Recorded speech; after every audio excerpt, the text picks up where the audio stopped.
Hello students. मैं अजय आपका आपकी ही क्लास में स्वागत करता हूं। कल हमने एम्प्लॉयबिलिटी स्किल्स की क्लासेज शुरू की थी, उसी को हम कंटिन्यू करते हुए आज नेक्स्ट टॉपिक लेते हैं। उम्मीद करता हूं कल जो हमने टॉपिक कम्युनिकेशन स्किल को लेके, संचार कौशल को लेके शुरुआत की थी जिस टॉपिक की, वो आपको अच्छी तरह समझ में आया होगा। तो उसी को हम आगे कंटिन्यू करते हुए आज हम कम्युनिकेशन स्किल में जो आगे बात करने जा रहे हैं वह है barriers to communication and dealing with barriers. संचार में बाधाएं और बाधाओं से कैसे निपटें। सबसे पहले तो हमें यह समझना होगा कि संचार में बाधाएं किस तरह से उत्पन्न होती है।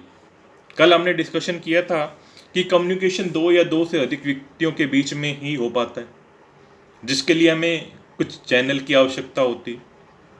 हमने कल एग्जाम्पल भी लिया था, जैसे आपकी ये क्लास का एग्जाम्पल लिया था कि ऑनलाइन क्लासेस लग रही हैं आपकी, तो आप लोग हमसे इस ऑनलाइन क्लास में जुड़े हुए हैं, वो भी एक क्या है, कम्युनिकेशन। इस कम्युनिकेशन के लिए आपको जिस चैनल की ज़रूरत है वो है आपका इंटरनेट, आपका मोबाइल, आपका लैपटॉप, आपका कंप्यूटर, जिसके भी माध्यम से आप हमसे जुड़े हुए हैं। कम्युनिकेशन का मेन मकसद क्या होता है? दो चीज़ें होती हैं, जिसमें एक होता है सेंडर होता है और एक होता है रिसीवर। एक संदेश देने वाला होता है और दूसरा संदेश को प्राप्त करने वाला। ये तो सभी जानते हैं। तो इस डायग्राम में देखिए, थोड़ा सा आप देखो, इसमें एक सेंडर है और एक रिसीवर है जो मैसेज को प्राप्त करने वाला है। जैसे कि अब मैं यहाँ पे ऑनलाइन क्लासेस के थ्रू आपको लेक्चर डिलीवर कर रहा हूँ, मैं क्या हो गया, मैसेज देने वाला, सेंडर हो गया।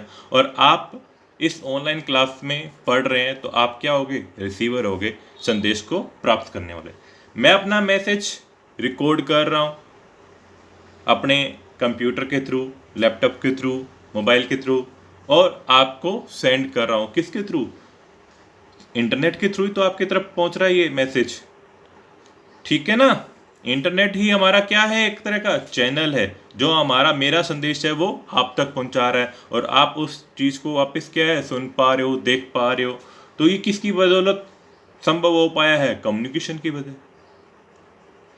मैं अपना मैसेज भेज रहा हूँ तो उसको इनकोड कौन कर रहा है, मेरा कंप्यूटर, मेरा लैपटॉप उस मैसेज को क्या कर रहा है, इनकोड करके कहाँ भेज रहा है, नेटवर्क के सर्वर पे भेज रहा है, इंटरनेट के सर्वर पे भेज रहा है। और वो इंटरनेट का सर्वर आपके कंप्यूटर पे, आप जिस इंटरनेट से जुड़े हुए हैं उस सर्वर से आपके मोबाइल पे, आपके लैपटॉप पे, आपके कंप्यूटर पे भेज रहा है, जिसको वो डिकोड करके आप वापस से मैसेज वो आप तक पहुंचाया जा रहा है, आप उस मैसेज को प्राप्त कर रहे हैं।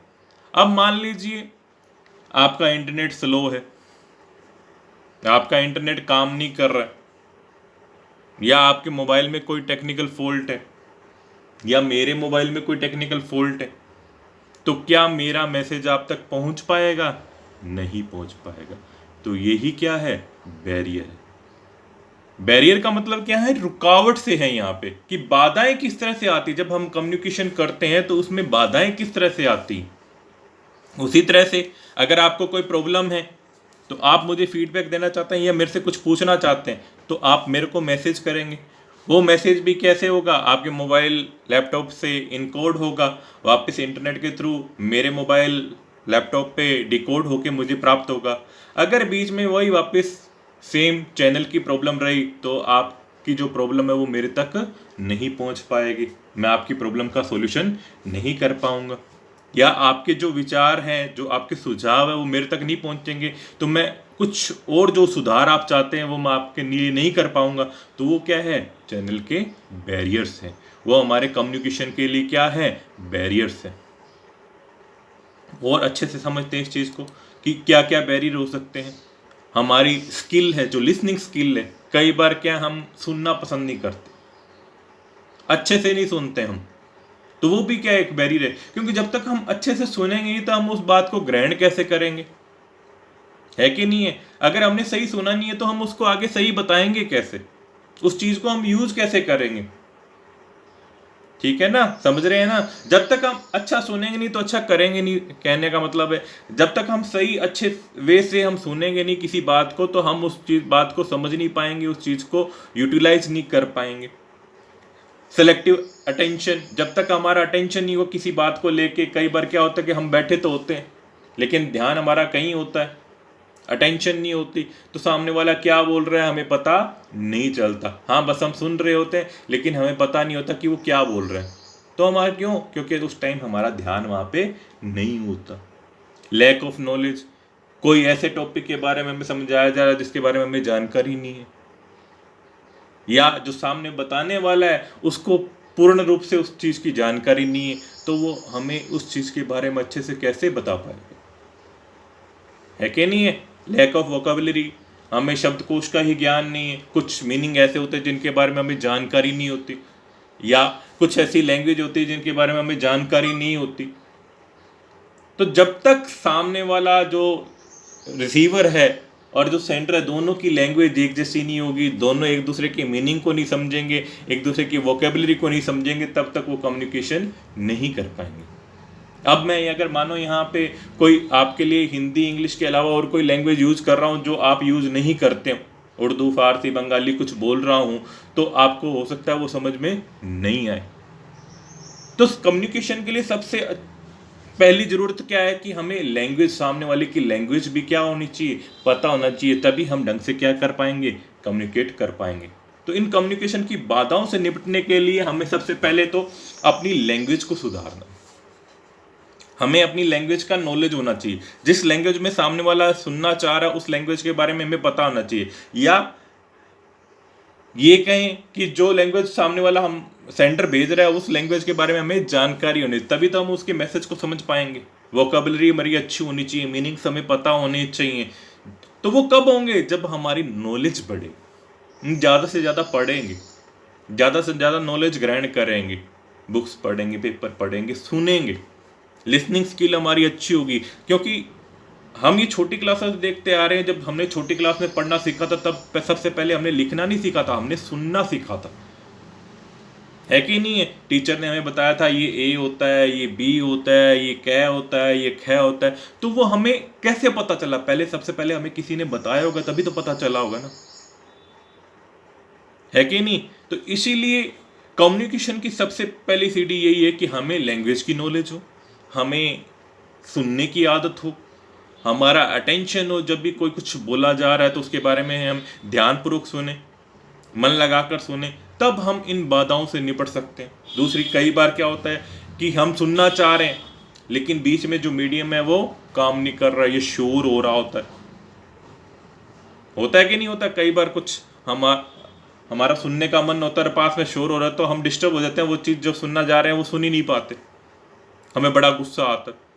कभी भी हम सॉन्ग सुन रहे होते हैं और पास में कोई शोर कर रहा होता है, या हमने कहीं ध्यान लगाया होता है, पढ़ रहे होते हैं और पास में शोर हो रहा है तो हम डिस्टर्ब होते हैं। तो ये सारी इस तरह की संचार में क्या है, बाधाएं हैं। तो इनसे निपटने के लिए हमें अपने आप को स्ट्रोंग बनाना है, अपने आप को पहले उस पर कंट्रोल करना है, उस पर काम करना है अपने आप पे। हमें कोशिश करनी है अगर शोर हो रहा है तो उस शोर को बंद करवाया जाए, शांत जगह का यूज किया जाए, ज़्यादा से ज़्यादा पढ़ा जाए, ज्ञान को लिया जाए, अपनी नॉलेज को अपग्रेड किया जाए, वोकेबलरी को बढ़ाया जाए, सुनने की आदत डालें, सामने वाले की सुने। कई बार क्या होता है कि हम सुनते ही नहीं और बिना सुने हम कुछ ना कुछ बोल देते हैं, तो उससे भी कम्युनिकेशन में बाधाएं पैदा होती हैं। अटेंशन रखो, जब भी कोई सामने वाला कोई लेक्चर डिलीवर कर रहा है या कुछ हमें जानकारी दे रहा है तो उसके बारे में हमें उसके साथ सुनना चाहिए, तब जाके हम उस चीज़ को क्या है, अटेंशन पा सकते हैं और अपनी इन बाधाओं को क्या कर सकते हैं, हम दूर कर सकते हैं। उम्मीद करता हूँ ये संचार में बाधाएं और बाधाओं से कैसे निपटें आपको समझ में आ गया होगा। नेक्स्ट टॉपिक लेते हैं हम, घबराहट, परेशानी, हैंडलिंग विद नर्वसनेस, डिस्कम्फर्ट। सबसे पहले तो ये समझना होगा कि घबराहट या परेशानी होती क्या है। कई बार आपने देखा हो घबराहट के मारे हम नाखून चबाने लग जाते हैं, सिर पीटने लग जाते हैं, होता है कि नहीं होता? क्यों होता है वो? क्योंकि हमारे पास क्या है, कंफर्ट जोन होता है और एक डिस्कम्फर्ट जोन होता है। कंफर्ट जोन तो हम आरामदायक होते हैं, जो हमें पसंद है वही काम कर रहे हैं तो हमें कोई दिक्कत नहीं आती, लेकिन कहीं हमें कुछ नया डिफरेंट सीखने के लिए मिल जाए या कोई नया काम नई चैलेंज कोई हमें दे दिया जाए तो हमारे लिए क्या है, आफत खड़ी हो जाती है। और सोचते हैं यार ये कैसा होगा, कुछ तो उसको एक्सेप्ट कर लेते हैं और कुछ क्या हो जाते हैं, नर्वस होते हैं, ये तो मुझसे होगा ही नहीं, ये तो मेरे से होगा नहीं। अब जैसे ही हम कई बार कई अपने 10th क्लास में जाते हैं तो सबसे पहले हमारे लिए पता नहीं क्या बन जाती है, 10th क्लास बोर्ड की क्लास, कैसे होगा कैसे होगा। पढ़ने वाले बच्चों को इस तरह की प्रॉब्लम नहीं आती, लेकिन कईयों को इससे क्या घबराहट होने लग जाती, परेशानी होने लग जाती। क्यों होने लग जाती, को लगता है अब ज़्यादा मेहनत करनी पड़ेगी, क्यों, आदत नहीं होती ना। या कुछ नई टास्क दे दी गई, कोई टफ काम दे दिया गया तो उसको करने के लिए हमारे को क्या होता है, पैनिक होने लग जाते हैं, घबराहट होने लग जाती है। या किसी के सामने लेक्चर देना है, भीड़ में हमें कुछ बोलना है तो हमें आदत नहीं होती, तो हमें वहाँ पे जाने से क्या होती है, घबराहट होती है, पसीने छूटने लग जाते हैं। होता है कि नहीं होता। तो वो क्या होता है, स्ट्रेस जोन होता है। मान लो स्ट्रेस जोन को भी आपने पार कर लिया, सक्सेस हो गए, काम कर लिया और लर्निंग, आपके पास नॉलेज है, लेकिन उस नॉलेज को आपको डिलीवर करना नहीं आ रहा, तो भी प्रॉब्लम है, तो भी परेशानी हो जाएगी। कईयों को मैंने देखा है कि नॉलेज बहुत होती है लेकिन उसको एक्सप्रेस नहीं कर पाते, किसी के सामने रख नहीं पाते, कम्युनिकेट नहीं कर पाते। क्यों, क्योंकि आदत नहीं होती है कि नहीं है। अब जैसे इन दिनों कोरोना का चल रहा है तो पूरे कंट्री, पूरे देश विदेश में क्या भी स्ट्रेस जोन में चल रहा है, क्या होगा क्या होगा, क्योंकि ये क्या है, सबके लिए चैलेंज है, एक नई बीमारी है जिसकी वैक्सीन कब बनेगी, कब इसका इलाज होगा। अभी तक तो इसका सेफ्टी ही इलाज है, कुछ मेडिसिन बनाई जा रही है, वैक्सीन बनाई जा रही है, लेकिन वो नेगलेक्ट हो रही हैं, काम नहीं कर रही हैं, तो वो क्या है, पैनिक का है। मरीज बढ़ रहे हैं तो वो क्या है, पैनिक ही तो है। इसी तरह से हमारे जीवन में भी होता है, कुछ ना कुछ हमने किया है और वो आगे एक्सेप्ट नहीं होता है, नेगलेक्ट हो गया, हमारी परफॉर्मेंस डिक्रीज हो गई, स्ट्रेस आ रहा है हम पे, यार कैसे होगा कैसे होगा। तो वो क्या है, सारी घबराहट और परेशानियां ही पैदा कर देते, जिससे हमें क्या है, बेचैनी होने लग जाती है, परेशानी होने लग जाती है कि नहीं है। तो ये क्या होती है, नर्वसनेस और डिस्कम्फर्ट बोलते हैं इसको। तो इससे निपटें कैसे। अब एग्ज़ाम को लेकर अगर हम सोचें कि एग्ज़ाम में कैसे पास होंगे। अब जैसे आपको तनाव हो रहा होगा कि बीच में ये कोरोना की वजह से हमारा लॉकडाउन आ गया है, तो हम एग्ज़ाम में कैसे पास होंगे, आपका सिलेबस कैसे होगा, ये परेशानियां हैं ना आपके लिए। तो उस परेशानी को दूर करने के लिए हमने ऑनलाइन क्लास का सहारा लिए, ताकि आपको उस तनाव से बचाया जाए। उसी तरह से एग्ज़ाम में, जैसे एग्ज़ाम के लिए आपको स्ट्रेस रहता है, अरे यार एग्ज़ाम कैसे होगा, सिर पे एग्ज़ाम आ गए, लेकिन जिसने कंटिन्यू स्टडी कर रखी है तो उसके लिए कोई भी बड़ी समस्या नहीं एग्ज़ाम को पास करना, है कि नहीं है। और पहली बार स्टेज पे चढ़ते हुए हमें घबराहट होती है, परेशानी होती है, लेकिन अगर बार बार हम धीरे धीरे उस चीज़ की प्रैक्टिस करें तो हमें कभी परेशानी नहीं होगी। इसलिए कहते हैं कि बार बार नर्वसनेस और डिस्कम्फर्ट से बाहर आने के लिए हमें प्रैक्टिस करनी है, अपनी नॉलेज को बढ़ाना है, पढ़ते रहना है, ज़्यादा से ज़्यादा सुनो, ज़्यादा से ज़्यादा पढ़ो, ज़्यादा से ज़्यादा कम्युनिकेट करो एक दूसरे से, अपने साथियों। हमें लगता है कि हम अपने फ्रेंड्स के साथ तो बातचीत अच्छे से कर लेते हैं, लेकिन टीचर के सामने जाना होता तो हमें नर्वसनेस फील होती है। लेकिन आप ज़्यादा से ज़्यादा डिस्कशन करोगे, अननोन पर्सन के साथ ज़्यादा से ज़्यादा डिस्कशन करोगे तो इस नर्वसनेस को क्या कर सकते हो, आप दूर कर सकते हो। अपने कम्युनिकेशन को इम्प्रूव करके इस नर्वसनेस को क्या कर सकते हो, दूर कर सकते हो।